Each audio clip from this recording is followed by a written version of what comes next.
When you travel to Las Vegas, is it for business or pleasure? Ask the over 40 million tourists arriving in Sin City every year, and the answer is likely closer to unadulterated debauchery.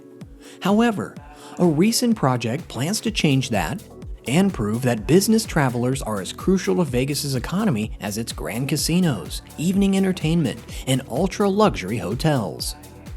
In 2023, the Las Vegas Convention Center broke ground on a $600 million project to transform the iconic structure and attract more business travelers to the city, especially during the low tourist seasons.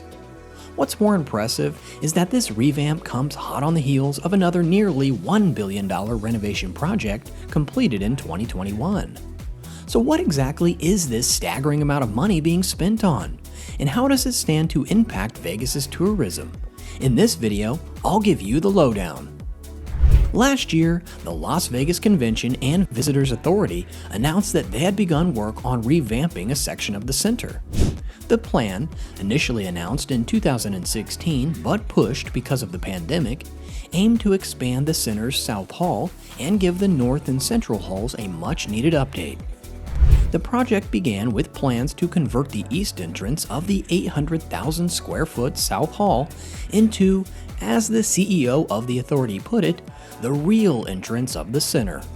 To do that, the authority built a massive outdoor plaza with 500 plants for the company, including exotic trees like the Mexican bird of paradise and Mediterranean holly oaks.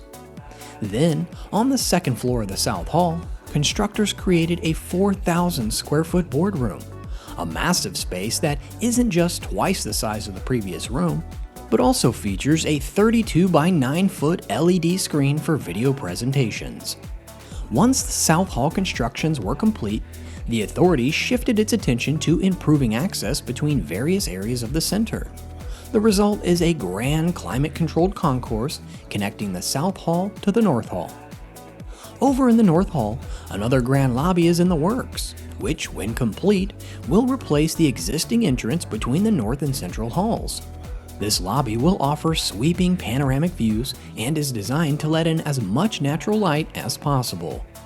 All along the way, the authority has said that the center will be fitted with the latest technology, including LED monitors outside every meeting room and advanced wayfinding systems to help visitors navigate the massive space. What will this eventually look like? Well, unfortunately, this phase of construction isn't due for completion until the Consumer Electronics Show in January 2026. But for a glimpse into the future, all we need to do is take a trip down to the center's West Hall. In 2021, Las Vegas debuted its vision of what a convention center of the future would look like when it unveiled its completely revamped West Hall. In a project that cost close to a staggering $1 billion, the authority added about 1.4 million square feet to the existing hall, officially turning the Las Vegas Convention Center into the second largest facility in the United States. The new extension features 600,000 square feet of exhibition space and a 14,000 square foot terrace that offers spectacular views of the Strip.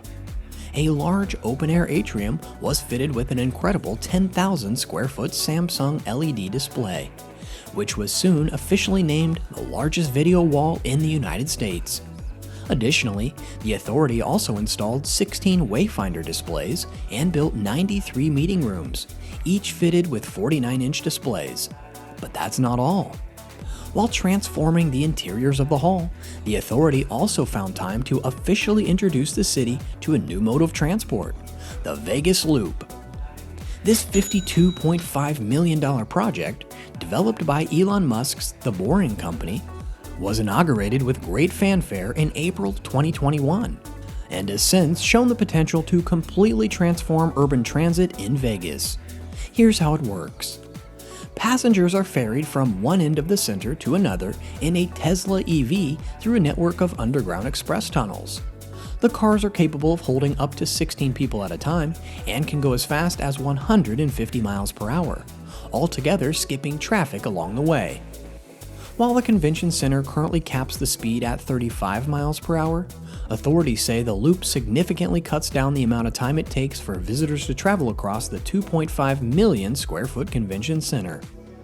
Since 2021, the Vegas Loop has begun building a network of underground tunnels across Vegas and has planned to station some of the Sin City's most iconic hotels, the convention center, the airport, and the recently built Allegiant Stadium. Now at this point, many of you who aren't from Vegas might be wondering, why go through all this effort for a simple convention center? Well, the answer for that is the Las Vegas Convention Center is far from being your average facility. Since it was first built in 1959, it has consistently featured as one of the city's most prominent landmarks. In 1964, the Beatles played 2 shows there in a single evening, despite a bomb scare nearly derailing the proceedings. 30 years later, in 1994, the venue kicked off as one of the most successful FIFA World Cups in history. Over the years, the center has hosted iconic boxing matches, popular TV shows, and of course, various events, including the influential Consumer Electronics Show. It's no surprise then that it took just 65 years for it to go from being a single dome-like structure into the sprawling space we see today. So what does the future hold in store for the Las Vegas Convention Center? Well, in 2024 alone, despite ongoing construction work, the center has plans to host over 1 million trade show attendees. The authority estimates that once the revamp is complete, the center will attract another 100 trade shows, conferences, and about 100,000 new attendees, generating even more tourism for Sin City. So in the near future, don't be surprised if every person you meet announces that they're traveling to Vegas for strictly business purposes.